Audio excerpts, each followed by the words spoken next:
Kung fan ka ng Pure Foods noong 2000s, siguradong hindi mo malilimutan ang isang maliit ngunit napakabilis na point guard na laging nagbibigay ng enerhiya sa koponan. Siya si Paul Artadi, mas kilala bilang Kid Lightning. Mula sa pagiging PBA champion, naging konsehal ng San Juan, at ngayon ay isa ng matagumpay na negosyante at content creator. Ano nga ba ang buong kwento ng kanyang buhay? Simulan natin. Si Paul Anthony D. Artadi ay ipinanganak noong May 5, 1981 sa San Juan, Metro Manila. Dito siya lumaki at unang nahilig sa basketball kung saan agad namukod-tangi ang kanyang bilis at husay bilang point guard.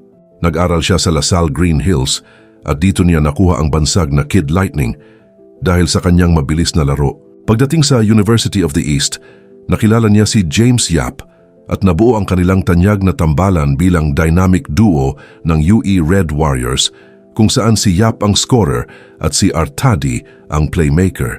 Noong 2006 ay dumating ang unang malaking tagumpay ng kanyang professional career. Nagkampiyon ang Pure Foods Chunky Giants sa Philippine Cup matapos talunin ang Red Bull Barako. Isa ito sa pinakamahalagang kampyonato ng franchise at malaking bahagi ng kanilang tagumpay ang depensa at bilis ni Paul Artadi. Bagamat si James Yap ang mas napansin bilang scorer, alam ng mga basketball fans na napakahalaga rin ng kontribusyon ni Artadi sa kanilang championship run. Matapos ang ilang taon ay na-trade siya sa Barangay Ginebra Kings. Sa Ginebra ay nagsilbi siyang backup point guard ni na JJ Helterbrand at Mark Kagiwa. Kahit limitado ang kanyang playing time, naging mahalaga pa rin ang kanyang papel at naging bahagi siya ng team na nag-champion sa 2007 to 2008 Fiesta Conference. Noong 2009 ay muling bumalik si Artadi sa Pure Foods. Pero bago po ang lahat, baka pwedeng palike muna ang video na ito. Isang simpleng click lang, pero malaking tulong yan sa aming mga content creators para makagawa pa ng mga kwentong gaya nito.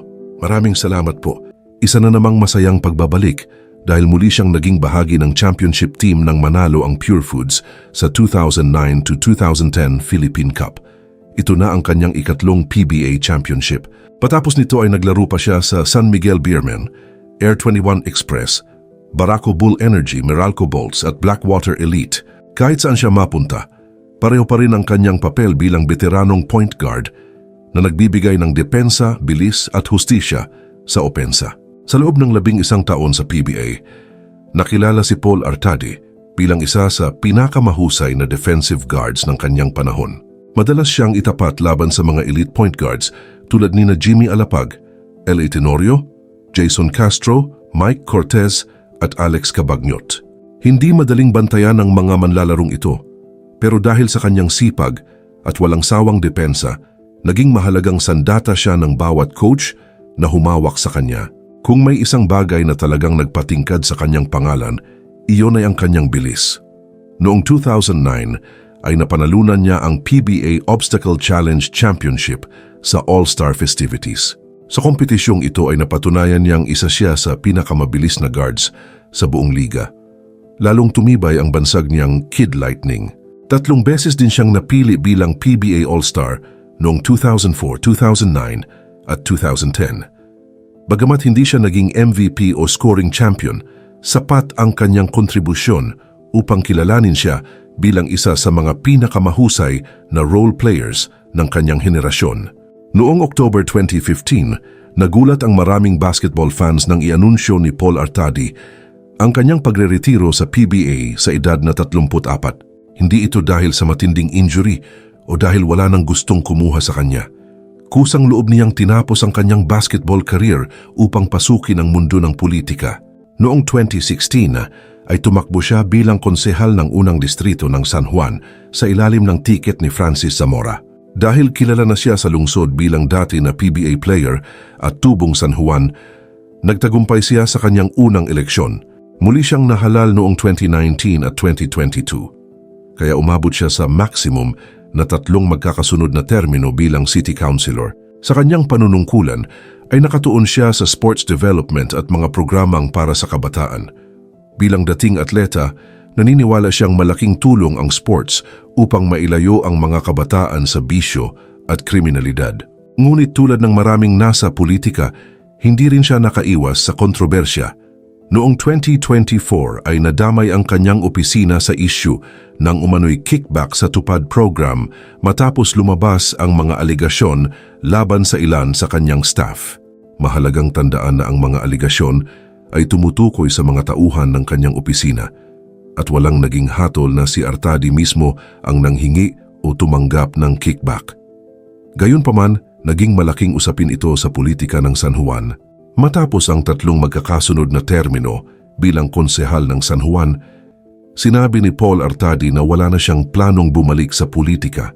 Ayon sa kanya, mas gusto na niyang lumayo sa magulong mundo ng politika at pagtuunan ng pansin ang kanyang pamilya, mga negosyo at ang patuloy na pagtulong sa basketball community. Sa kasalukuyan ay abala si Paul Artadi sa kanyang mga negosyo.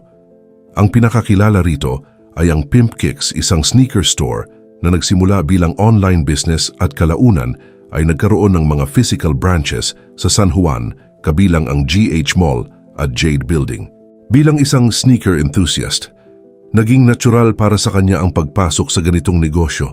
Isa rin siya sa mga kasosyo ng District 8 Gastropub sa San Juan kasama ang kanyang matatalik na kaibigan na sina James Yap at Mark Pingris, pati na rin ang aktor na si Daniel Padilla.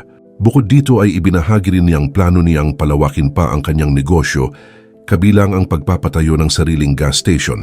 Hindi rin tuluyang nawala si Paul Artadi sa basketball.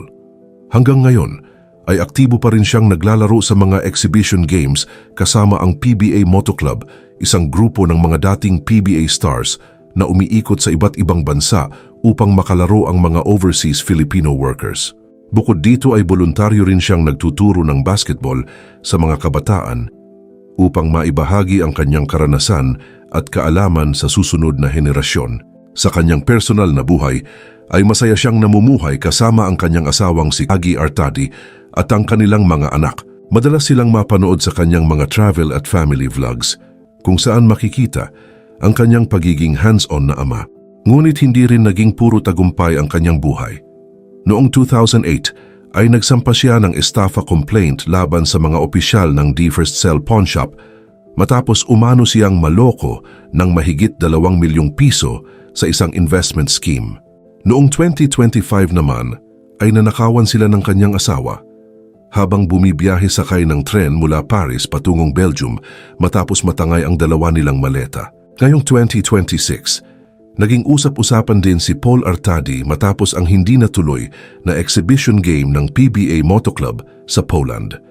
Ayon sa kanya at sa iba pang dating PBA players, niloko sila ng organizer matapos silang hindi mabayaran ayon sa napagkasunduan. Sa kabila ng mga tagumpay at pagsubok na kanyang hinarap, nanatiling matatag si Paul Artadi mula sa pagiging PBA champion hanggang sa pagiging konsehal at matagumpay na negosyante. Ipinakita niyang hindi kailangang maging superstar para magtagumpay. Dahil sa kanyang sipag, disiplina at dedikasyon, nananatili siyang isa sa mga hindi malilimutang role player sa kasaysayan ng PBA, ang nag-iisang Kid Lightning na si Paul Artadi.